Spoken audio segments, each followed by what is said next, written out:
Who's talking? Good afternoon and welcome to our press conference with President Lagarde and Vice President de Guindos. My name is Wolfgang Preußel. As always, we have participants via video. If you ask questions, please unmute and put on your camera. And with that, I hand over to President Lagarde, please. Thank you very much. And good afternoon to all of you. The Vice President and I welcome you to our press conference. The Governing Council today decided to lower the three key ECB interest rates by 25 basis points. In particular, the decision to lower the deposit facility rate, the rate through which we steer the monetary policy stance, is based on our updated assessment of the inflation outlook, the dynamics of underlying inflation, and the strength of monetary policy transmission. The disinflation process is well on track. Inflation has continued to develop broadly as staff expected, and the latest projections closely align with the previous inflation outlook. Staff now see headline inflation averaging 2.3% in 25, 1.9% in 26, and 2% in 27. The upward revision in headline inflation for 25 reflects stronger energy price dynamics. For inflation excluding energy and food, staff project an average of 2.2% in 25, 2% in 26, and 1.9% in 27. Most measures of underlying inflation suggest that inflation will settle at around our 2% medium-term target on a sustained basis. Domestic inflation remains high, mostly because wages and prices in certain sectors are still adjusting to the past inflation surge with a substantial delay.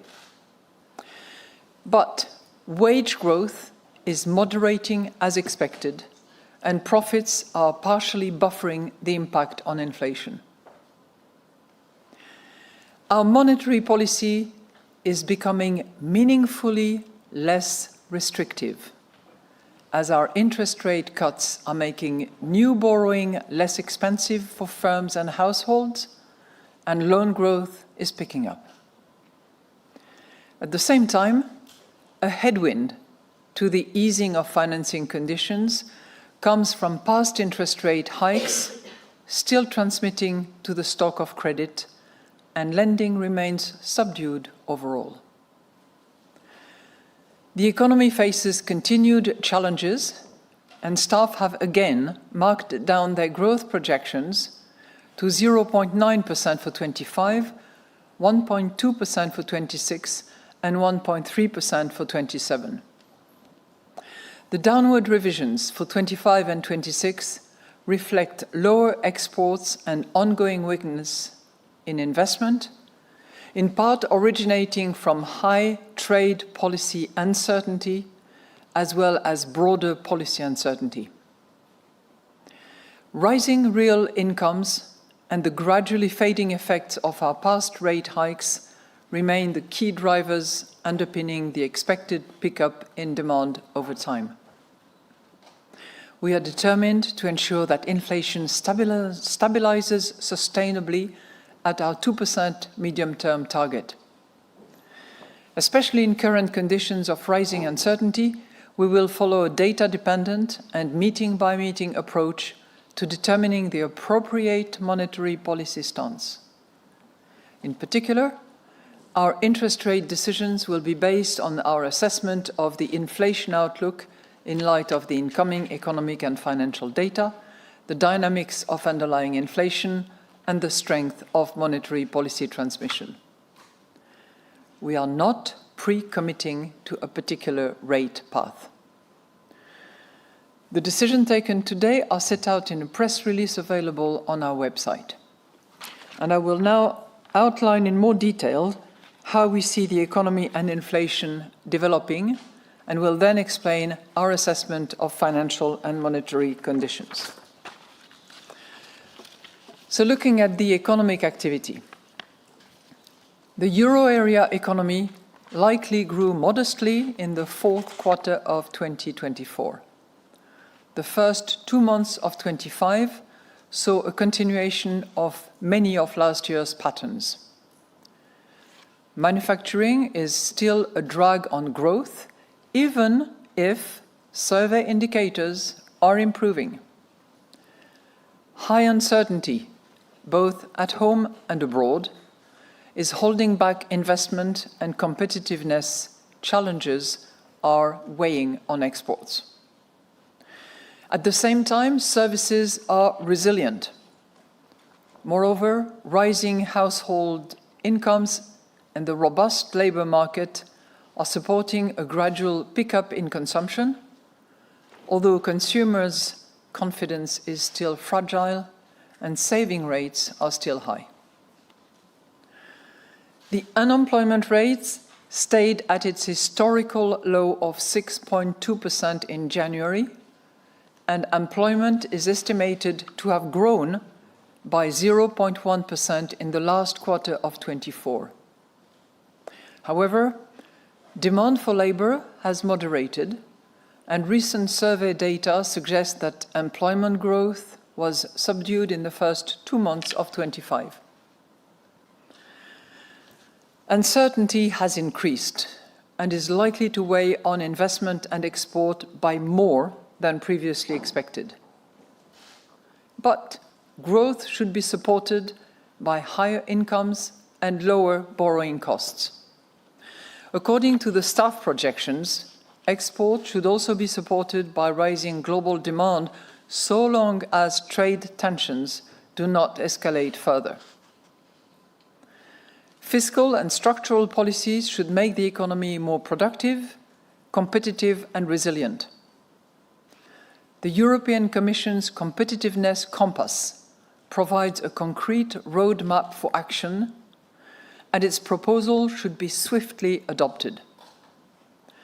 Governments should ensure sustainable public finances in line with the EU's economic governance framework and prioritize essential growth-enhancing structural reforms and strategic investment. Looking now at inflation. Annual inflation stood at 2.4% in February, after 2.5% in January and 2.4% in December, according to Eurostat's flash estimate. Energy price inflation slowed to 0.2%, following a strong increase to 1.9% in January, from 0.1% in December. By contrast, food price inflation rose to 2.7% from 2.3% in January and 2.6% in December. Goods inflation ticked up to 0.6%, while services inflation eased to 3.7% from 3.9% in January and 4% in December. Most indicators of underlying inflation are pointing to a sustained return of inflation to our 2% medium-term target. Domestic inflation, which closely tracks services inflation, declined in January, but it remains high, as wages and some services prices are still adjusting to the past inflation surge with a substantial delay. At the same time, recent wage negotiations point to a continued moderation in labor cost pressures. The assumption of higher energy price inflation led staff to revise up the headline inflation projection for 25. At the same time, staff expect core inflation to continue slowing as labor cost pressures ease further and the past monetary policy tightening continues to weigh on prices. Most measures of longer-term inflation expectations continue to stand at around 2%. All of these factors will support the sustainable return of inflation to our target. Risk. The risks to economic growth remain tilted to the downside. an escalation in trade tensions would lower euro area growth by dampening exports and weakening the global economy.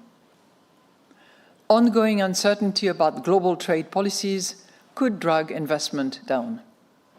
Geopolitical tensions, such as Russia's unjustified war against Ukraine and the tragic conflict in the Middle East, remain a major source of uncertainty as well. Growth could be lower if the lagged effect of monetary policy tightening lasts longer than expected. At the same time, growth could be higher if easier financing conditions and falling inflation allow domestic consumption and investment to rebound faster. An increase in defense, in infrastructure spending, could also add to growth. Increasing friction in global trade is adding more uncertainty to the outlook for euro area inflation. A general escalation in trade tensions could see the euro depreciate and import costs rise, which would put upward pressure on inflation. At the same time, lower demand for euro area exports as a result of higher tariffs and a rerouting of exports into the euro area from countries with overcapacity would put downward pressure on inflation. Geopolitical tensions create two-sided inflation risks as regards energy markets, consumer confidence, and business investment. Extreme weather events and the unfolding climate crisis more broadly could drive up food prices by more than expected. Inflation could turn out higher if wages or profits increase by more than expected. A boost in defense and infrastructure spending could also raise inflation through its effect on aggregate demand. But inflation might surprise on the downside if monetary policy dampens demand by more than expected. Let's look at the financial and monetary conditions now. Market interest rates in the euro area decreased after our January meeting, but have risen over recent days in response to a revised outlook for fiscal policy. Our interest rate cuts are gradually making it less expensive for firms and households to borrow, and loan growth is picking up. At the same time, a headwind to the easing of financing conditions comes from past interest rate hikes still transmitting to the stock of credit, and lending remains overall subdued. The average interest rate on new loans to firms declined to 4.2% in January from 4.4% in December. By contrast, firms' cost of issuing market-based debt rose to 3.7%, 0.2 percentage point above its December level. Over the same period, the average interest rates on new mortgages declined to 3.3% from 3.4%. Growth in bank lending to firms rose to 2% in January, up from 1.7% in December, on the back of a moderate monthly flow of new loans. Growth in debt securities issued by firms rose to 3.4% in annual terms. Mortgage lending continued to rise gradually, but remained muted overall, with an annual growth rate of 1.3%. So in conclusion, the Governing Council today decided to lower the three key ECB interest rates by 25 basis points. In particular, the decision to lower the deposit facility rate through which we steer the monetary policy stance, is based on our updated assessment of the inflation outlook, the dynamic of underlying inflation, and the strength of monetary policy transmission. We are determined to ensure that inflation stabilizes sustainably at our 2% medium-term target. Especially in current conditions of rising uncertainty, we will follow a data-dependent and meeting-by-meeting approach to determining the appropriate monetary policy stance. In particular, our interest rate decisions will be based on our assessment of the inflation outlook in light of the incoming economic and financial data, the dynamics of underlying inflation, and the strength of monetary policy transmission. We are not pre-committing to a particular rate path.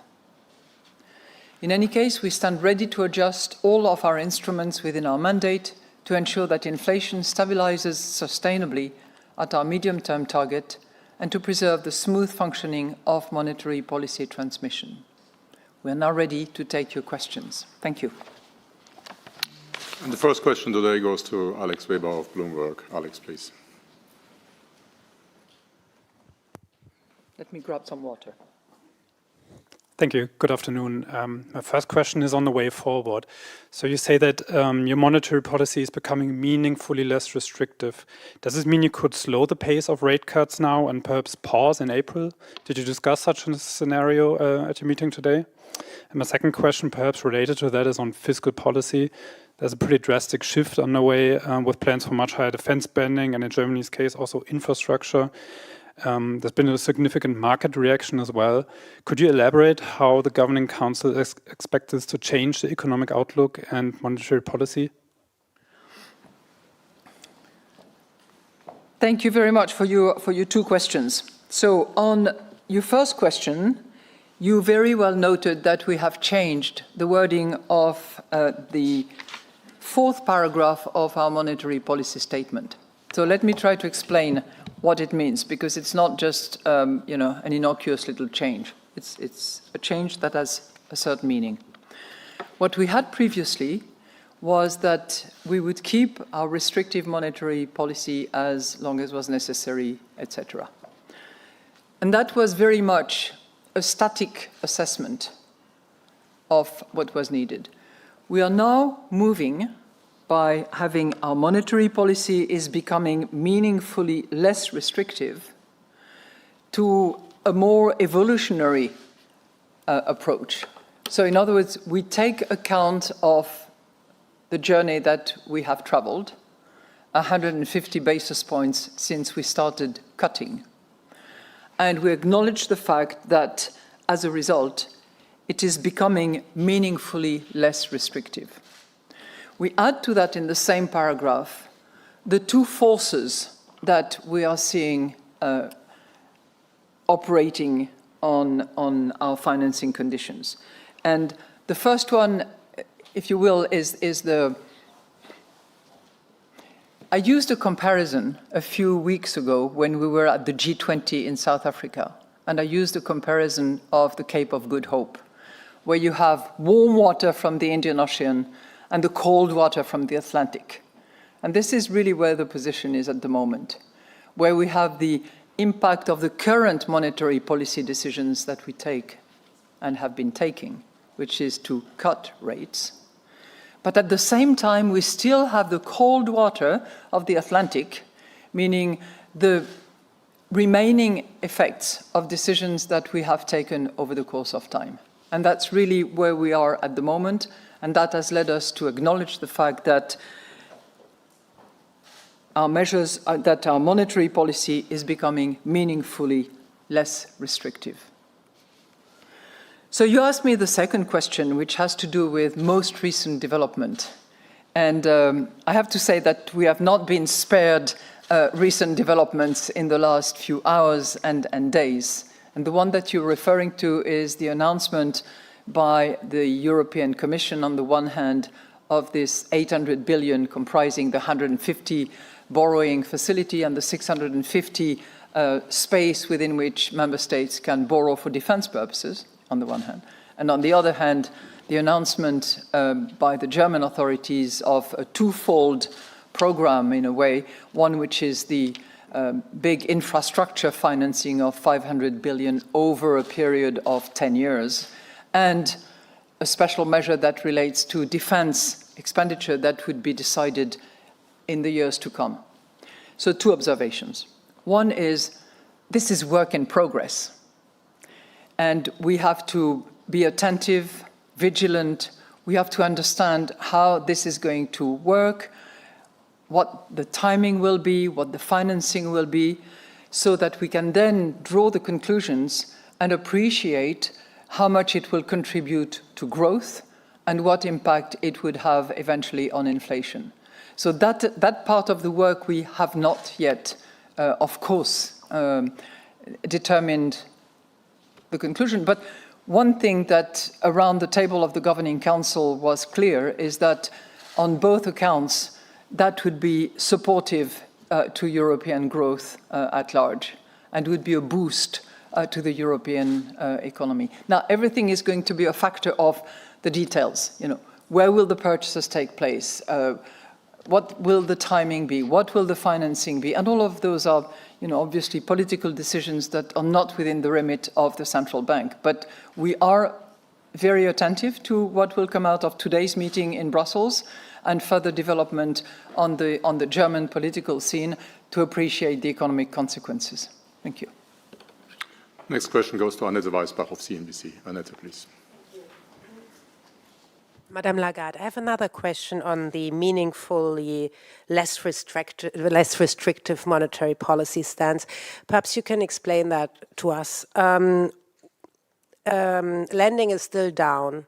So what makes you think, the ECB think that the monetary policy stance is actually less restrictive? Because it seems that companies are still holding back to actually borrow and invest. So my second question would be on the pause, which is likely or not in April.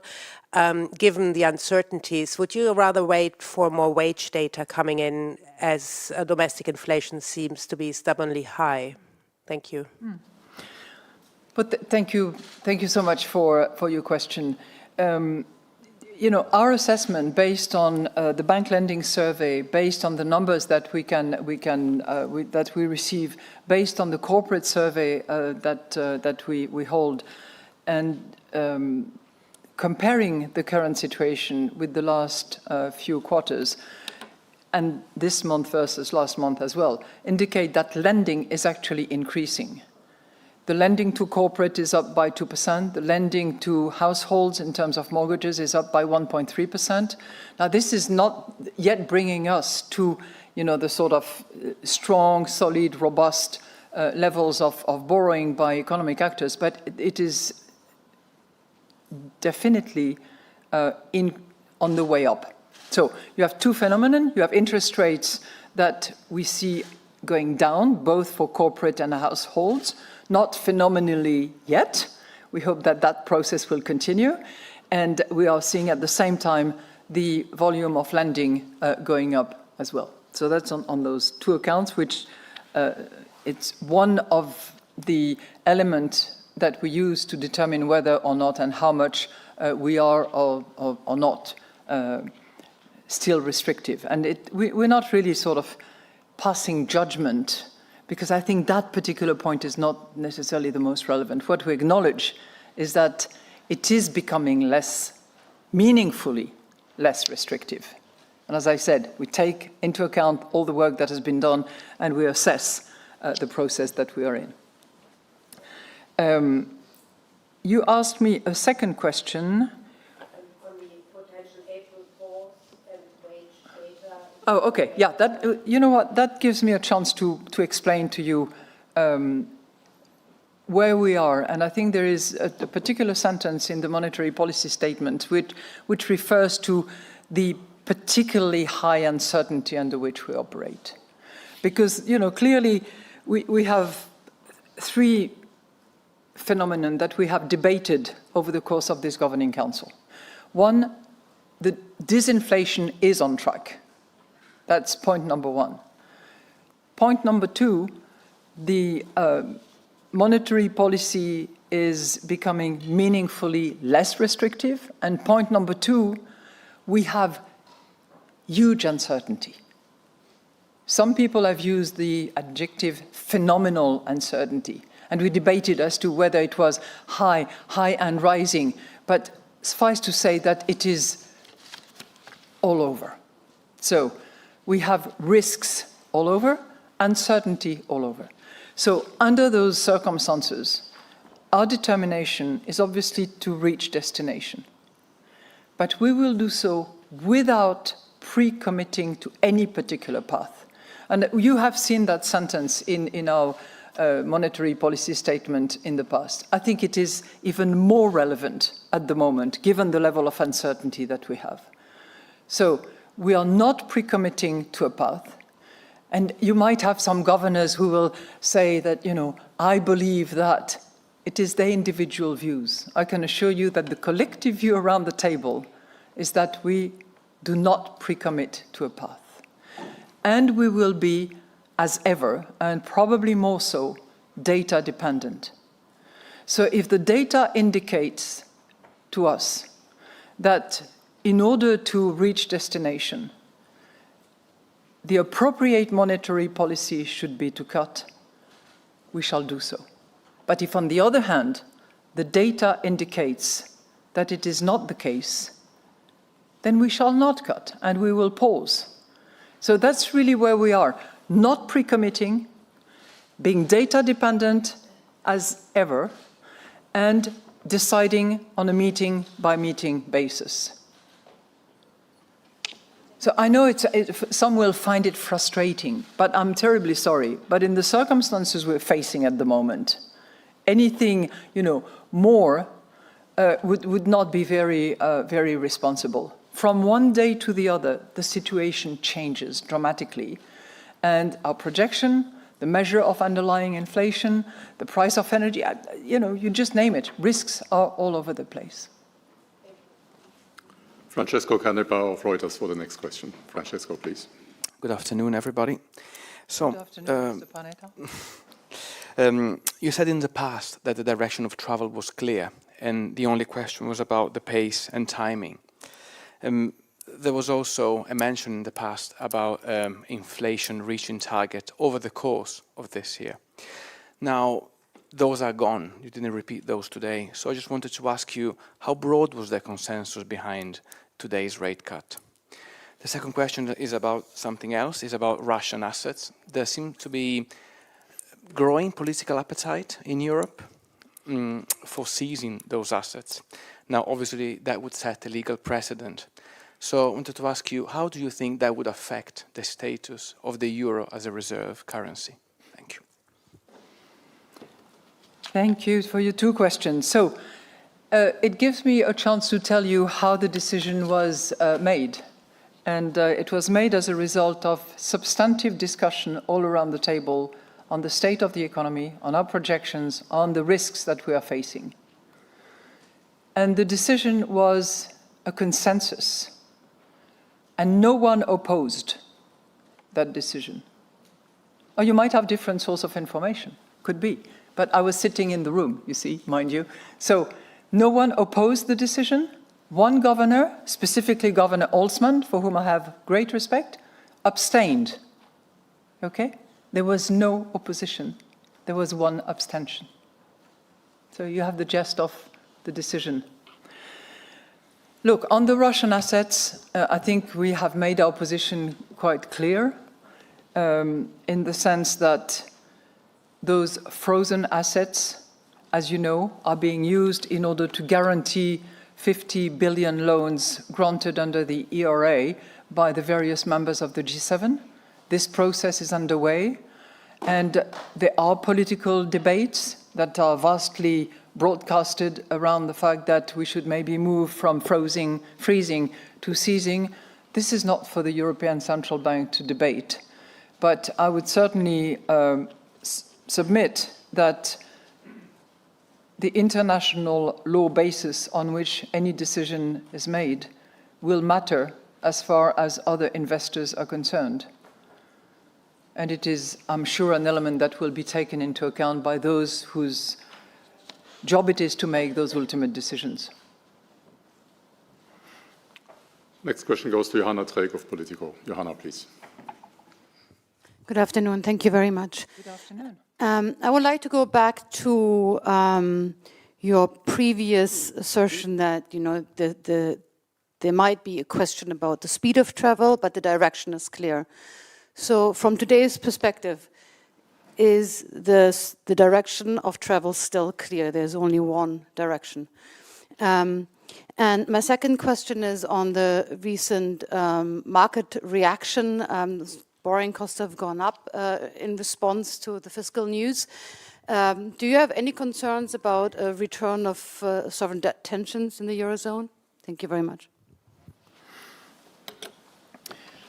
Well, thank you very much. I think I have tried to explain in the previous answer to the question that the situation that we face at the moment is predicated by this disinflationary process that is on track and confirms broadly the estimates that staff has made over the course of time, and without much error, by the way, most recently. Second, that our monetary policy is meaningfully less restrictive. So we have covered 150 basis points of ground. And three, and that's probably the most important in relation to the question that you've pointed at me, the landscape that we have at the moment is clouded with uncertainty, okay? And more than ever before, it will require that we be vigilant. So all governors, all the national central banks, all the economies that are scrutinizing the developments and the work that is conducted in each of the national central banks, as well as at the ECB, each of them will continue to scrutinize, and we will all have to be extremely vigilant. We will have to be agile to respond to the data. But as I said, if the data indicates that the most appropriate monetary policy stance is a cut, it will be a cut. If, on the other hand, the data indicates that the most appropriate decision is not to cut, then it will be a pause. I think I have been as clear as I could be on that one. You asked me a second question which had to do with the markets. You know, we look at all market developments and we are very attentive to what's happening, and we try to understand the reaction function of markets. And clearly there has been a lot of reaction in the last, particularly in the last 12 hours, 24 hours, including yesterday. But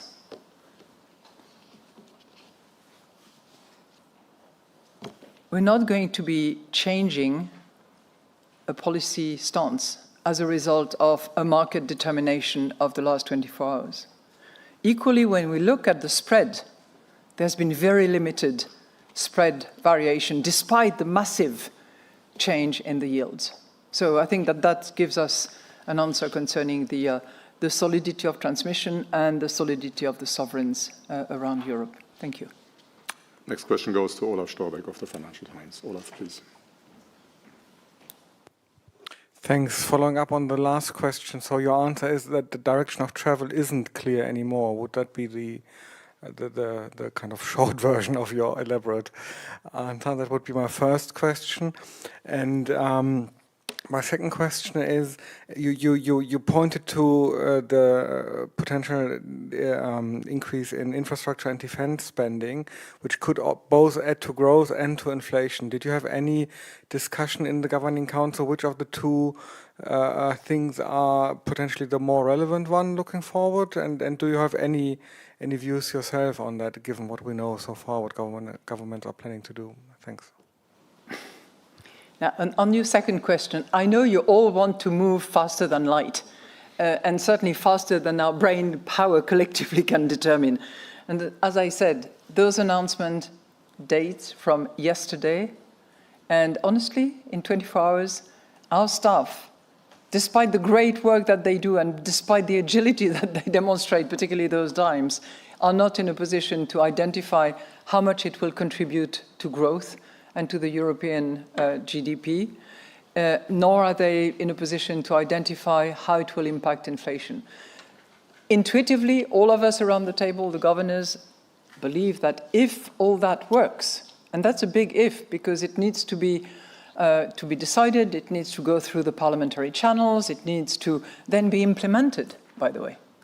If all that works, it will boost growth.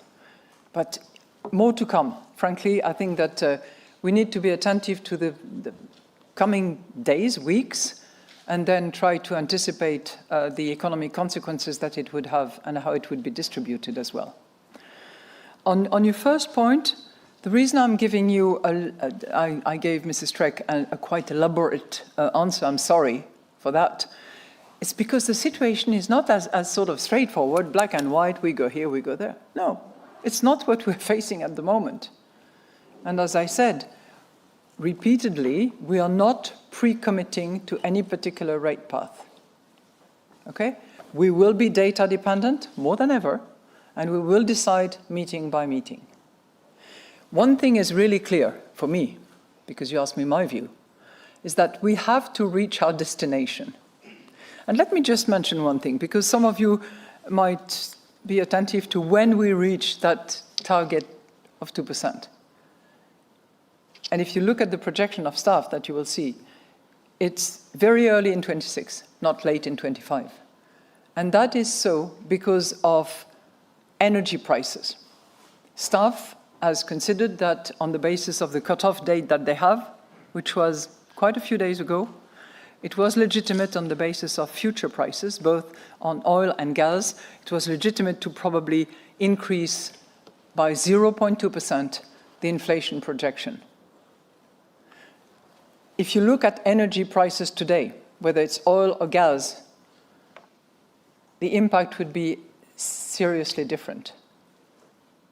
So that gives us, the dimension of uncertainty that we have and the many risks that we have to look at. It's energy prices, it's trade policy, it's potential retaliation, it's massive investment programs, it's a lot of variables that we have to be attentive to, that we have to be vigilant about.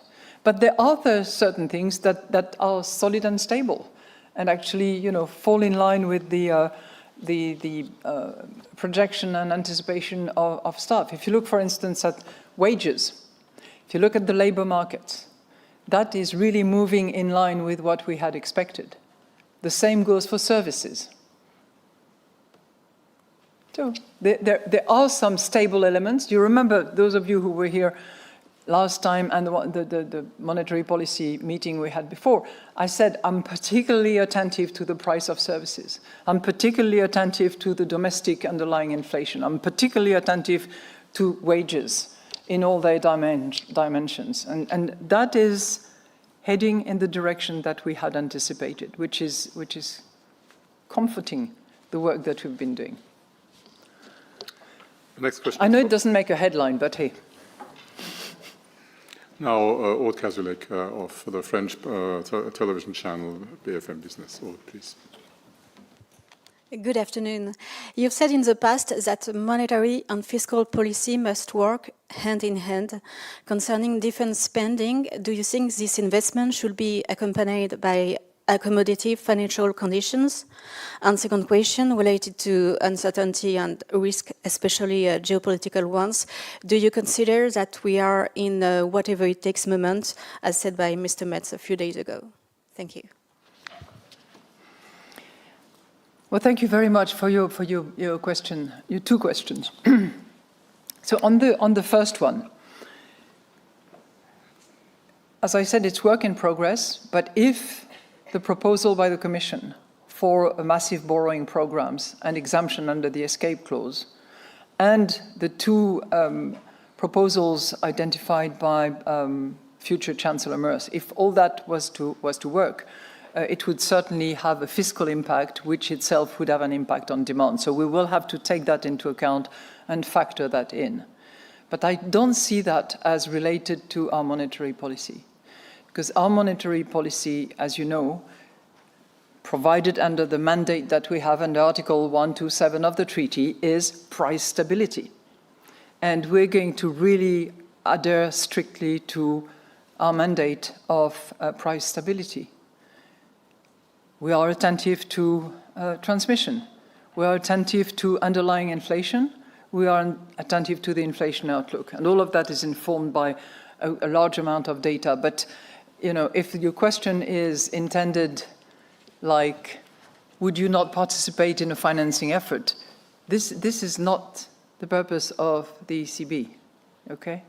There's a European Investment Bank, there are multiple institutions whose actual purpose it is. Our purpose, our mandate is price stability. On your second questions... whatever it takes. Yeah. Geopolitical risks, on the one hand, determination by policymakers on the other hand. So it's really something that is in their hands, and because it will contribute to boosting the European economy, because hopefully it will be a source of innovation. Typically, investment in defense are a source of innovation, therefore will improve productivity. We are very attentive to that, and we are hoping that it will have those impacts on the European economy. Is it a whatever it takes moment for the German economy? It's not for me to say. It's for the political leaders to appropriate that expression. Thank you. And now Isabella Bufacchi of Il Sole 24 Ore. Isabella, please.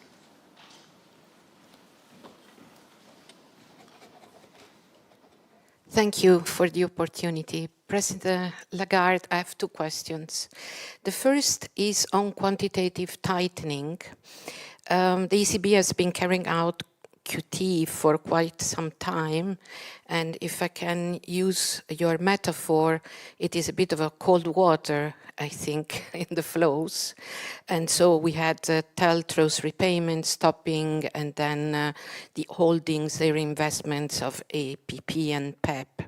So QT has been continuing during the interest rate cut cycle, and it is taking place now together with a kind of a market tightening, the sharp rise of long-term yields of government bonds.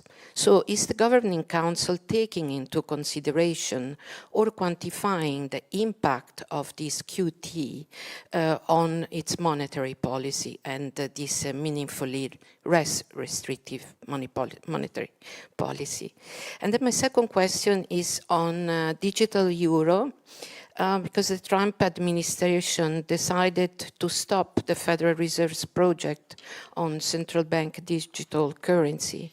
And it looks like the Fed might be on hold on digital dollar for about 4 years. And so it looks like a kind of a golden opportunity for the ECB and the plans of the digital euro. What is the position of the ECB on these issues? I mean, these changes also from the United States, and how can the ECB push forward with the creation of a digital euro? Thank you. Thank you very much for your two very different and both important questions. So you are perfectly correct in that we have stopped reinvesting quite a while ago now under the APP.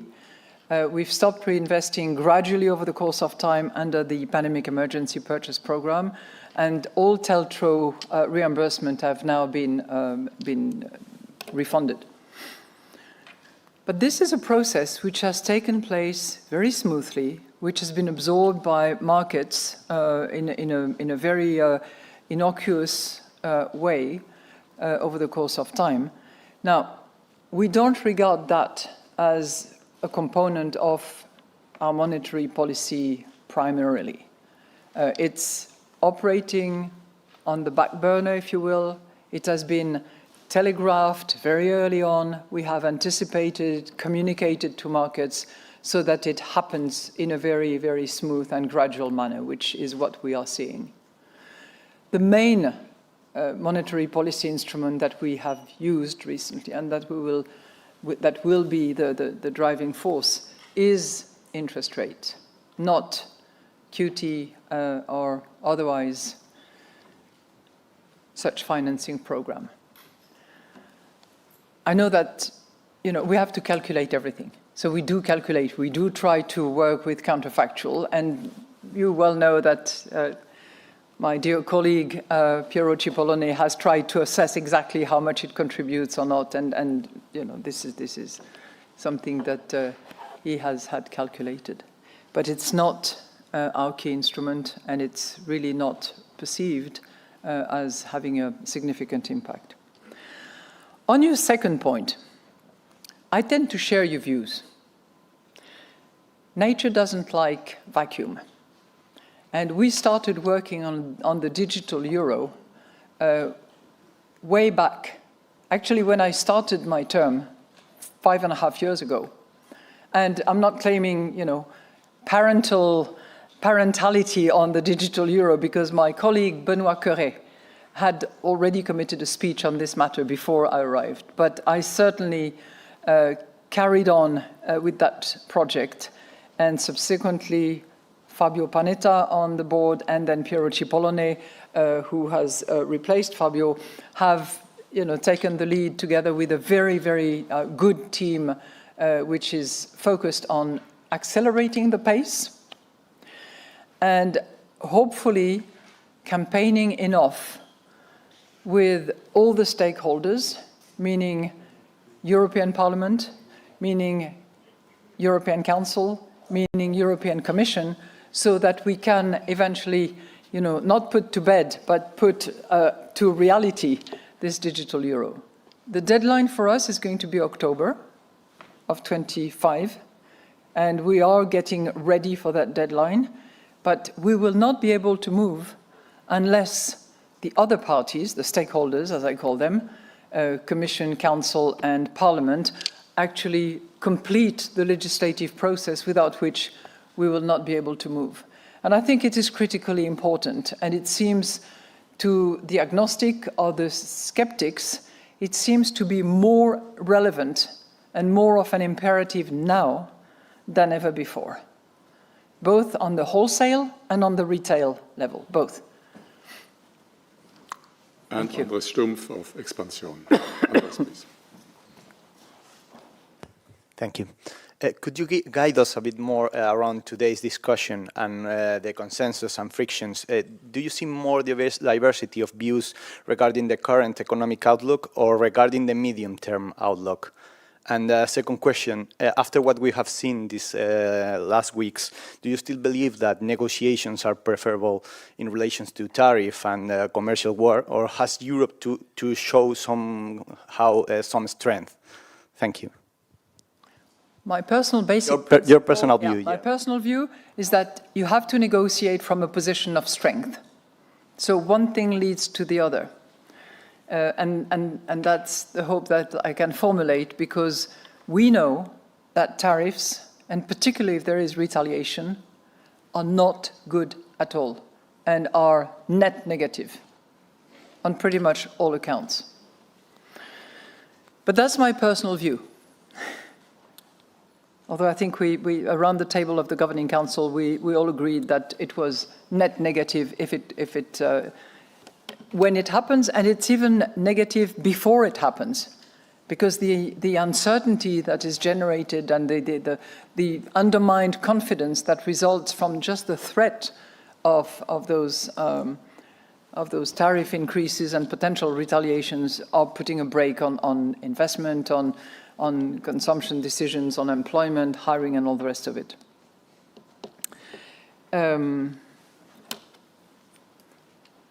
What can I tell you about the discussions?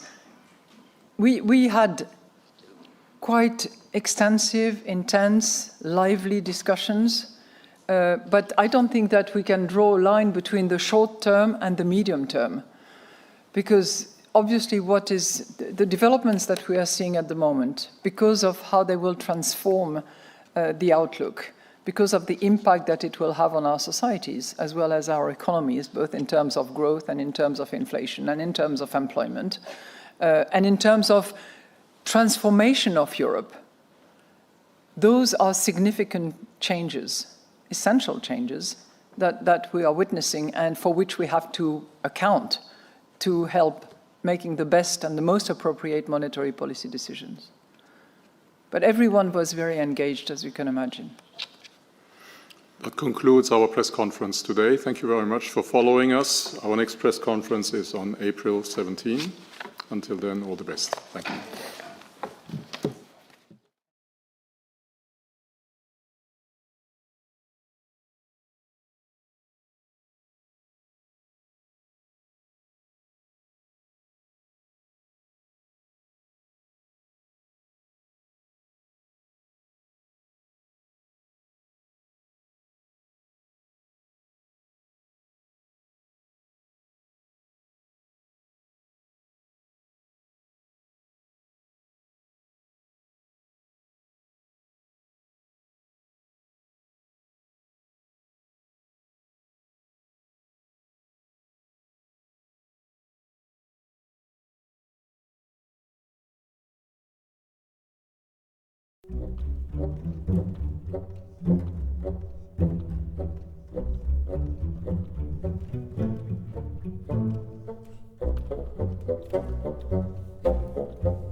Economics and central banking. My name is Stefania Secola. With me here today in the studio are Églantine Deveux from Human Resources and Gabriel Glöckler from the Communication Department. Welcome. Hi, Églantine. Hi, Gabriel. Welcome to the podcast. Thank you. Thanks, Stefania. Great to be back. Yes, indeed. And before we kick it off, just a quick reminder, we always want to hear from our listeners what is that you like or don't like about the podcast. What is your favorite episode? Which topics would you like to hear more about? Let us know in the comments or send us messages on the ECB Instagram account and help us shape the podcast going forward. And please don't forget to subscribe. Let us now jump straight into some of the topics that you wanted to know more about. And the first question comes from Elisa from France. And it's about working at the ECB. Let's hear directly from her. Hi, I'm Elisa and I'm studying economics in Paris. And I would like to know how to work at the ECB. Are there any exams? Thank you for your answer. Églantine, you're responsible for making sure that the ECB attracts people with the most suitable set of skills and competencies and abilities. How does it work to start a career at the ECB? So the first thing to understand is why would people join us to spend part of their career with us in Frankfurt? Well, there are some common denominators in all people working one day at the ECB. First, they understand our purpose and the role we play in uniting Europe and make it stronger. They want to also work in a truly international environment with people from all over the EU. And third, they're ready to take up challenges and grow in a stimulating environment. And then it very much depends on where you are in your career. So if you are recently graduated,